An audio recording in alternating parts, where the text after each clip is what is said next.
Well, didn't expect to upload another video today, but I have so much to say that, might as well do that. I know I have a blog for that, but basically no one reads it anyway, so might as well put my thoughts on here. So, Pokemon Smash has aired, and it has confirmed that the whatever it is on the poster that was leaked a few days ago was indeed real. Now, here's the thing about this thing. Of course, I don't want to name it because I have no idea which side of the fence I'm supposed to be on, but it looks like the textbook definition of an alternate form from Mewtwo. But they're not advertising it as such. They're advertising it as a brand new Pokemon. Now you might say they've advertised alternate forms as brand new Pokemon in the past, but that was in Japan. They're doing so on English websites now. So, if they're... I don't know why, but I have trouble... of course, it could be the case, and it could be a new alternate form from Mewtwo, but I have a hard time imagining them enhancing the truth. I mean, I don't know Japanese, so maybe there's a loophole that would allow them to get around that. But in English, they're saying it's a new Pokemon, and they're not telling us what it is, whether it's really a new Pokemon or an alternate form, or whatever the name of this new Pokemon or alternate form is. We basically know nothing except its appearance, but it's being advertised as a brand new Pokemon for the time being. So, to be perfectly honest, I don't know what to think, but all I can say is there is no move called Mountain Fall, huh?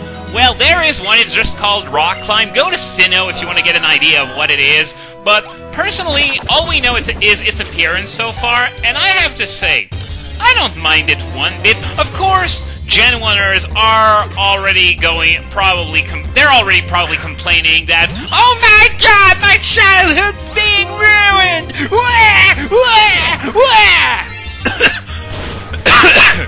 Sorry, I'm so bad at imitating Gen 1ers and sounding sincere about it that I choke on my own spit. Just wonderful.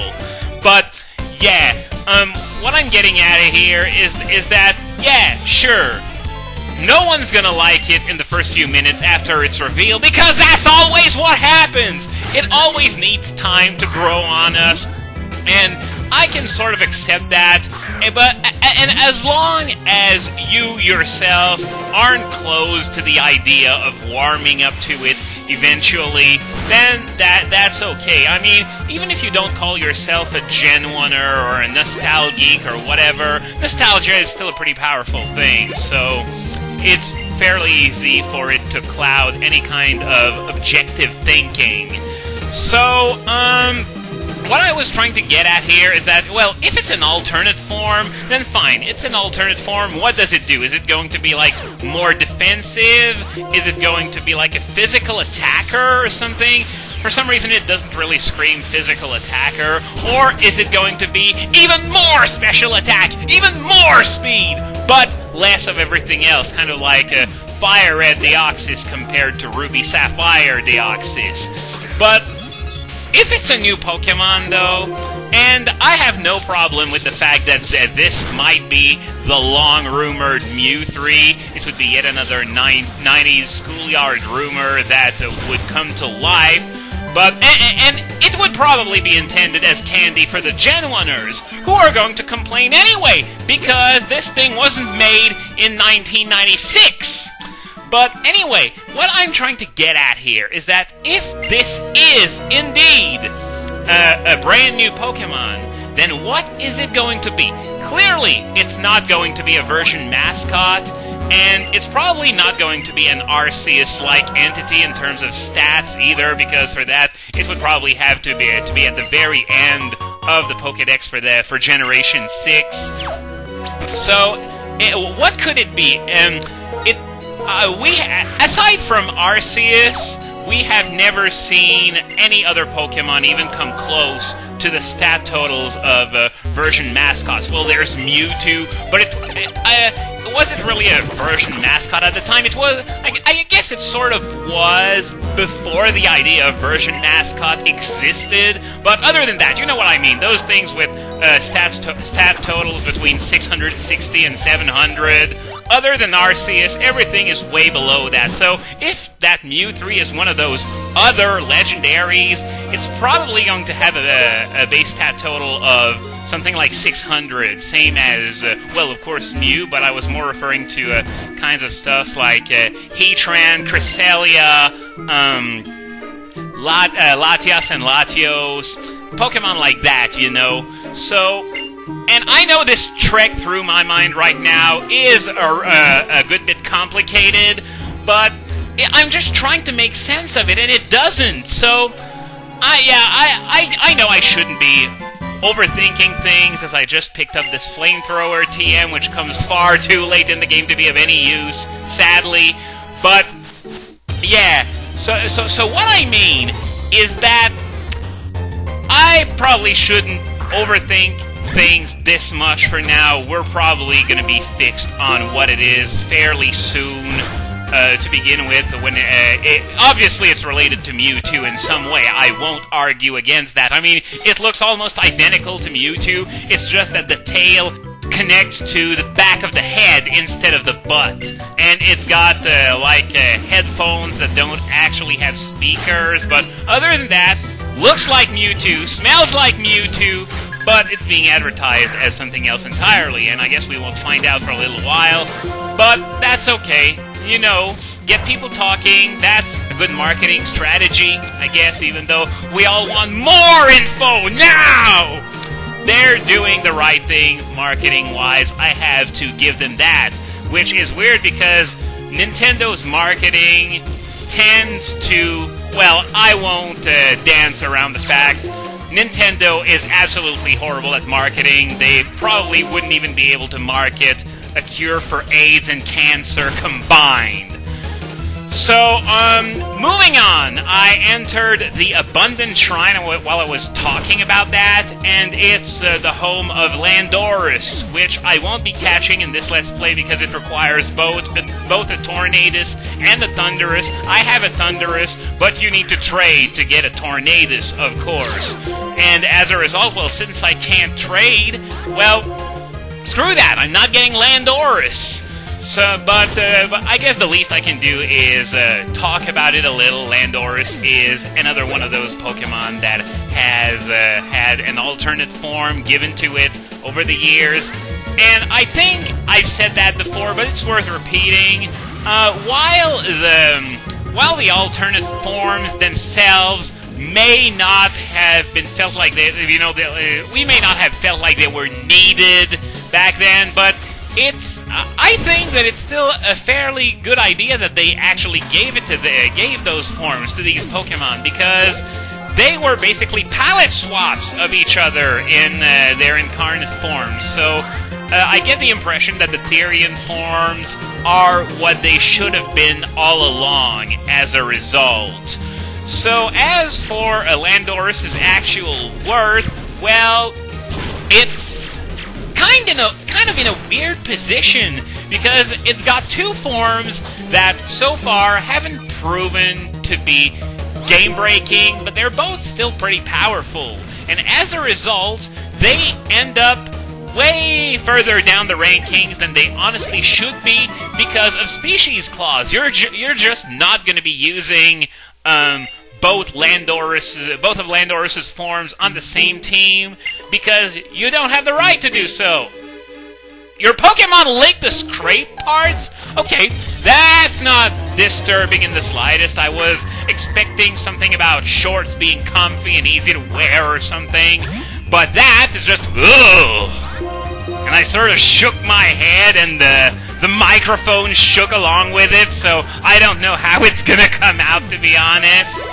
But, yeah, of course, using both of Landorus' forms on the same team may be ill-advised, even if you were allowed to do it, and it looks like the treasure I was looking for is all the way down in that pond. Well, on the wall, next to the pond, rather. So I'm gonna have to go back down there. But, yeah, of course it's probably not a good idea because they got the same typing, the same move pool and everything. It's just the difference is their stat spreads as well as their abilities. So, yeah, of course, that means that since, well, they're competing with each other and they're both so good that they are both going to end up being ranked much lower than they should be.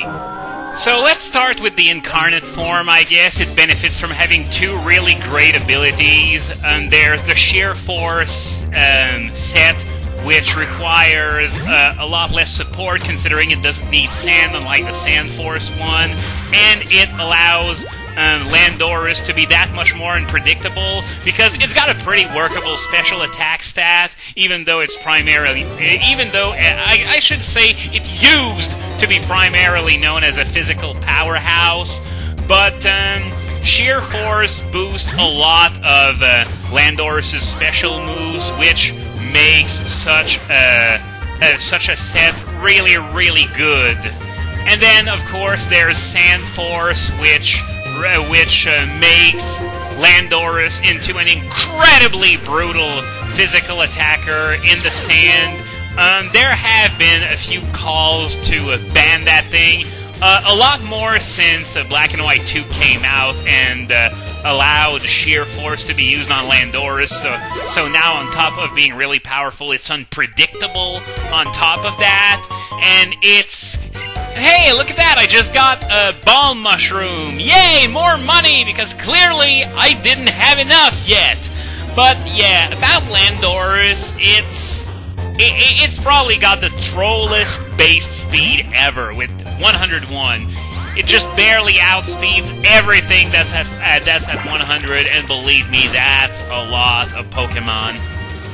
And Tyrian Landorus is far less subtle. It's just your standard, really, really strong Edge Quaker with 145 base attack. Its speed leaves a little bit to be desired, though, standing at a relatively measly 91. But the fact that it has Intimidate really helps it make it that much more bulky physically, which is good because its defenses are, well, they're nothing to write home about. They're not disastrous. They're serviceable, I guess, which makes Intimidate all the more useful. But yeah, personally, in my personal opinion, I like the incarnate form better, but the Tyrian form tends to have a slight edge in terms of actual use. So I guess it's an interesting decision you have to make if you have to choose between both forms. And it's a dilemma that you don't really have to deal with when using Tornadus or Thunderous, because both of them have a form that's banned from overused. So you're forced to use the incarnate form for Tornadus and the Tyrian form for Thunderous. Of course, I don't know how long it'll last considering Gen 6 is right around the corner, and we're probably going to see the slate being wiped clean in terms of ban lists and all that, because I think it was really successful in Generation 5, at least for a while, so I really hope that they do that again.